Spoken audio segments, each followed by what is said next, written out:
différence entre les trois chimies. Chimie égyptien qui va partir des genoux. Quelques astuces pour celui-là.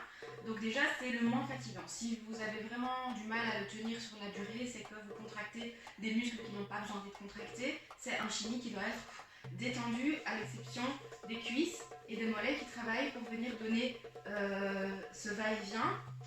Ce qui est important, c'est de ne pas venir taper fort et de bloquer le genou à l'arrière pour ne pas se blesser. Deuxième chose qui va être utile, c'est d'avoir le poids du corps légèrement sur l'avant. Troisième chose, ça va être de garder le bassin neutre, pas devant, surtout pas devant, là vous n'allez jamais y arriver, et non plus en étant cambré parce que vous allez vraiment avoir une mauvaise position. D'accord? Donc vous pouvez un petit peu décoller les pieds, tout va dépendre de la souplesse de votre chaîne arrière ici. D'accord? Certaines pourront aller très loin sans du tout décoller les pieds, et d'autres vont légèrement décoller les talons pour permettre d'avoir une meilleure amplitude, ça il n'y a pas de souci. Il n'est pas hyper rapide, d'accord? Mettez-vous bien en avant, bien droite, et vous laissez aller.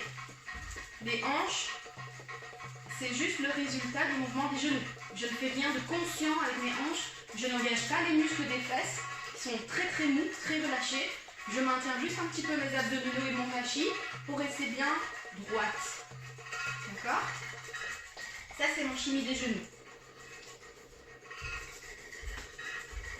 Deuxième chimie, le chimie des hanches. Le chimie assis, les hanches vont travailler en vertical. Ça va? Donc ici, ce sont des déhanchés sans accent. Donc ne venez pas marquer avec des contractions musculaires. C'est vraiment un déhanché doux. Ok?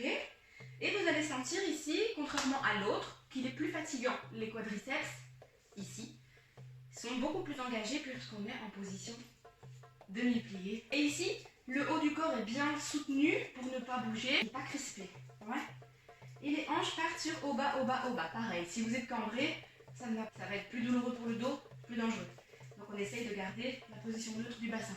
Si vous êtes devant, avec une position ici, syphosée là et lordosée là, vous allez vraiment avoir du mal avec votre chimie. Allongez la partie du sacrum, hop, vers le bas. La vibration, moi je le comprends comme un chimie des genoux mais qui est contrarié, c'est-à-dire que je n'autorise pas mes muscles à aller jusqu'à la fin de leur mouvement, je les empêche et je reste dans une amplitude qui est ici, alors qu'avec le chimie des genoux, l'amplitude elle est là. Le chimie des genoux, je me permets d'aller super loin, pas. Là, je me permets d'aller seulement très peu loin devant et derrière. Ici, le poids du corps est moins sur l'avant. Si vous êtes poids du corps sur l'avant comme pour l'autre, ça n'ira pas. Le poids du corps, il est vraiment bien ancré au milieu. Okay. 1, 2, 3, 4. Et 1, 2, 3, 4. 1, 2, 3, 4. Grand, assis.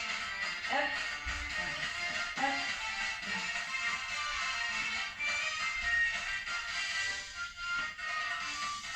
Dans le sens, les pieds sont enlevés. Poids du corps légèrement vers l'avant. En haut, tendu, relax, plié, chimie des hanches. Tendu, chimie des hanches. Tendu, chimie des hanches. Tendu, chimie des hanches. Ok? Avec les 8 verticaux, ça va être chimie des hanches. 1, 2, 1, 2. Donc là, on n'est pas sur les genoux. On est sur les hanches. Ok? Vers le bas. 1, 2. 1, 2. 1, 2. 1, 2. Et horizontal, on est sur les genoux. Back. Derrière. Derrière. Derrière. Et devant. 1.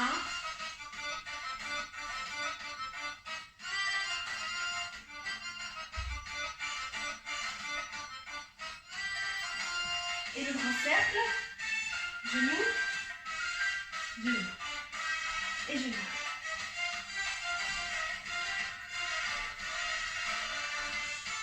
Ok? Donc chaque chimie a une utilisation précise pour le layering qui va vous faciliter la tâche. Trouvez quelle chimie va avec quel mot.